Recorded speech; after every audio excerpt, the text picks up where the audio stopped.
안녕하십니까. 수요일 아침 여수 MBC 뉴스투데이입니다.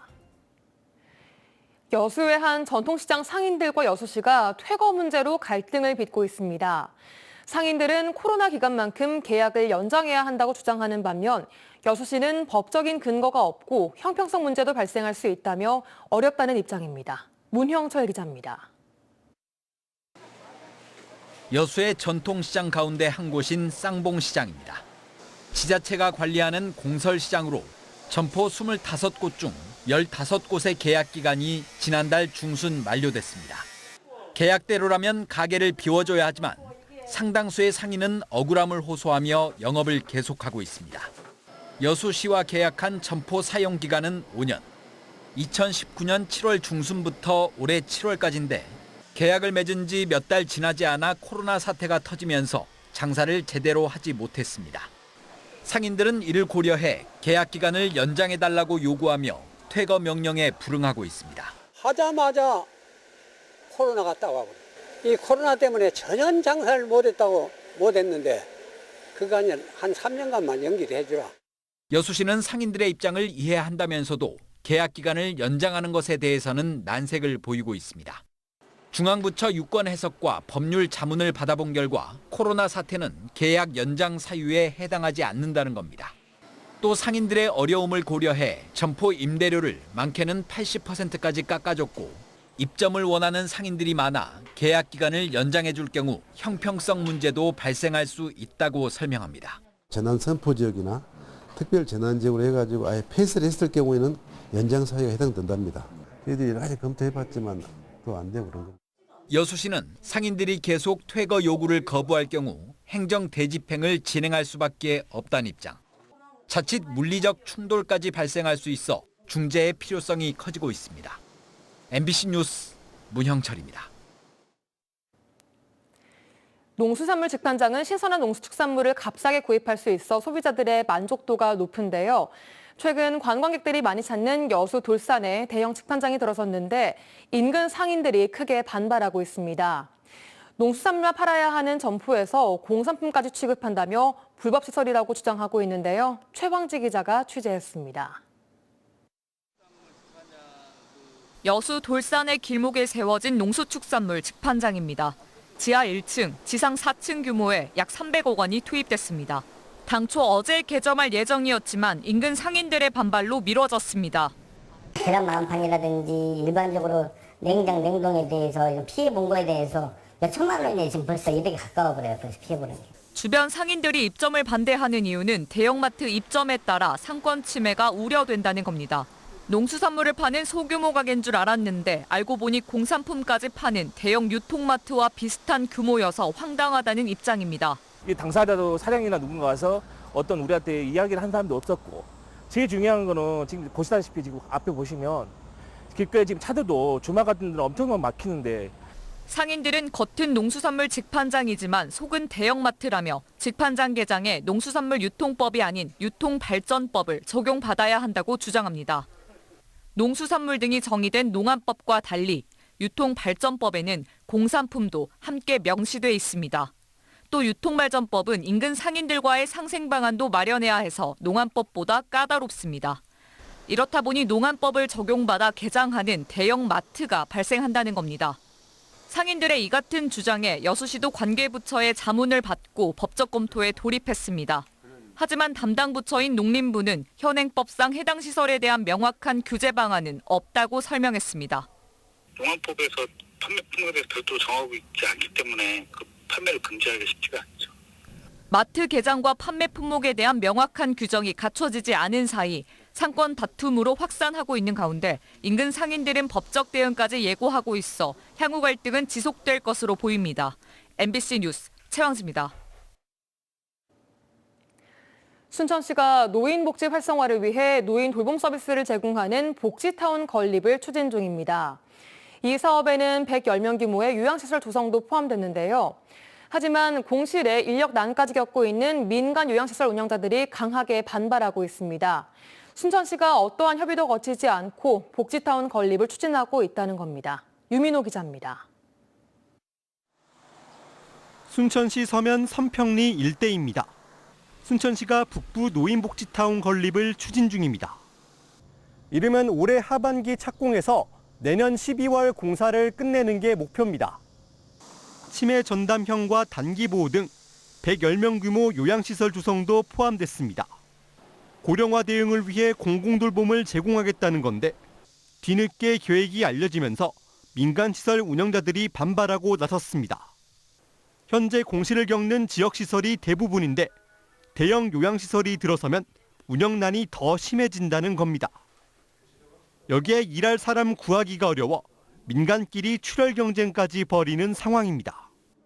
일부 기존에 있던 시설에서 많은 요양보호사가 이동을 하게 됐고 또 이동을 하게 되면서 어르신까지 모셔감에 따라서 기존에 있던 요양원은 굉장히 큰 어려움에 직면돼서 순천시 노인요양시설연합회는 대책위원회를 구성하고 대응에 나섰습니다. 노인복지타운 건립과 관련해 연합회 측과 어떤 사전 협의나 설명도 없었다며 순천시가 계획을 수정할 것을 촉구했습니다. 간담회를 최근에 해가지고 형식적으로 설명회를 진행하면서 사업을 진행을 한다고 하니 장기요양기관을 운영하는 운영자들의 의사는 전혀 반영하지 않았다는 거죠. 순천시는 이에 대해 사업 철회는 없다는 입장입니다. 또 언제든지 시설 입소 가능 등급을 받은 노인 인구만 2,800명에 달해 민간시설로는 한계가 있어 선제적인 대책 마련이 필요하다면서도 연합회 측의 요구사항에 대해서는 협의를 이어가겠다고 밝혔습니다. MBC 뉴스 유민호입니다. 내년 신규 교사 채용에서 전남의 채용 규모만 전국에서 유일하게 줄어든 것으로 나타났습니다. 전국 교직원 노동조합은 전남도교육청이 3년 연속 교사 정원을 감축하고 있다며 이는 순회 겸임교사의 증가로 인한 교원들의 업무 과다 문제를 불러올 것이라고 비판했습니다. 이들은 전남교육청에 교사 정원 확보와 공교육 정상화를 위해 적극 나설 것을 촉구했습니다. 순천시가 수산자원 조성과 어업인들의 소득 증대를 위해 수산 종폐를 살포합니다. 순천시는 지난 6월 관내 8개 어촌계에 전장 1cm 이상 종폐 143만 마리를 살포한 데 이어 다음 달부터 오는 10월 사이에 관내 3개 어촌계에 참꼬막 종폐를 매입 살포할 계획입니다.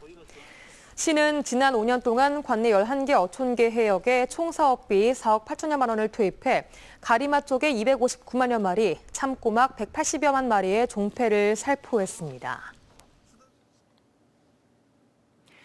광복 79주년을 앞두고 있지만 분위기는 예년 같지 않습니다. 윤석열 정부 들어 계속된 역사 왜곡 우려가 신임 독립기념관장 임명으로 최고조에 올랐기 때문인데요. 광주와 전남 시민사회에서도 이를 윤 정부의 친일 쿠데타로 규정하고 비판의 목소리를 높이고 있습니다. 천홍희 기자가 보도합니다. 당장 중단하라! 광주 전남 107개의 시민사회 단체가 한자리에 모였습니다.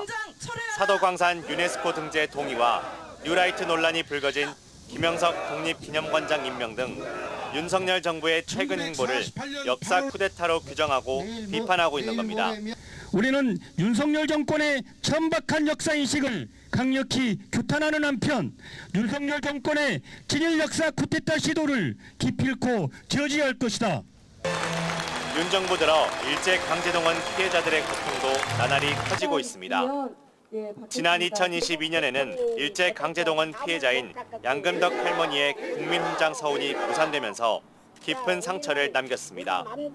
일제강제동원 피해자들은 수년째 대법원에서 재판이 멈춰 있어 제때 배상을 받지 못하고 있습니다. 강제동원 굴욕해법을 내놓고 사도광산 등재에 손 들어주고 독립 선열들을 모욕주고 정상적인 나라라고 하면 도저히 있을 수 없는 일들이 지금 벌어지고 있습니다. 광복절을 앞두고 정부가 또다시 역사 갈등을 되풀이하면서 곳곳에서 비판의 목소리가 나오고 있습니다. 뉴라이트 논란이 불거진 김영석 독립기념관장 임명은 또다시 이념 논쟁에 불을 지폈습니다. 친일 세력, 나라와 민족을 팔아서 치부하고 출세한 사람들의 이력을 없애기 위한 작업이라고 저는 생각을 합니다. 학계와 시민사회단체에서는 윤 정부의 이런 시도들을 역사 왜곡의 출발로 보고 있습니다. 주요 역사기관 수장들이 비슷한 성향을 가진 인물로 채워졌다며 우려를 나타내고 있습니다. 일본의 과거 식민 지배에 대해서 이제 다른 평가를 하겠다라는 것이고, 그거는 친일파들에 대한 재평가로 다시 나타날 것이고, 저는 이게 출발점이지 결코 끝나는 지점은 종결점은 아니다라고 생각을 해요. 국민 통합의 장이 돼야 할 광복절이 분열로 이어지고 있습니다. MBC 뉴스 천홍희입니다.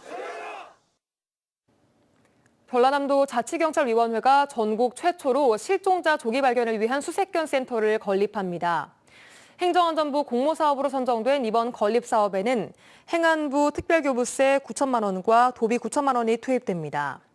센터는 오는 9월 나주 봉황면에 전남경찰청 제3기동대를 리모델링해 내년 1월부터 운영되며 도내 수색견 3마리가 투입됩니다. 여수시가 인구정책 5개년 기본계획을 수립하고 사업 추진에 속도를 내기로 했습니다. 여수시는 저출산과 인구 유출에 대응하기 위해 148개 세부 사업을 선정했으며 일시적 현금성 지원보다는 주거와 도로, 교통 등 정주 여건 개선 정책을 중점적으로 추진해 도시 경쟁력을 확보해 나가겠다고 밝혔습니다. 여수시는 또 지역 실정에 맞는 인구 정책을 추진하고 협업 체계를 강화하기 위해 부시장을 단장으로 하는 인구 감소 대응 TF팀을 구성할 계획입니다. 경찰이 내일 광복절을 노린 오토바이 폭주 행위에 엄정 대응하기로 했습니다. 전남경찰청은 폭주 행위 근절을 위해 집중 단속과 예방 활동을 실시하고 폭주족 출몰 예상 지역을 파악해 미리 차단하겠다고 밝혔습니다. 또 단속 시 지역 경력과 장비를 최대한 활용하고 교통안전공단 등과 협업해 불법 개조와 번호판 가림 행위 등을 지속해서 점검할 방침입니다. 한편 경찰은 지난 현충일 폭주족 단속을 통해 순천 도심에서 오토바이 폭주에 가담한 일당 17명을 검거하기도 했습니다. 길어지는 폭염에 올해 폐사한 가축이 14만 마리를 넘어선 가운데 지난해 여름철 전체 피해 건수의 2배 이상 많은 것으로 집계됐습니다. 전라남도에 따르면 지난 6월부터 현재까지 도내 농가에서 폭염으로 폐사한 가축은 14만 9천여 마리로 지난해 여름 석 달여 동안 폭염으로 폐사한 6만 9천 마리보다 2배 넘게 많습니다.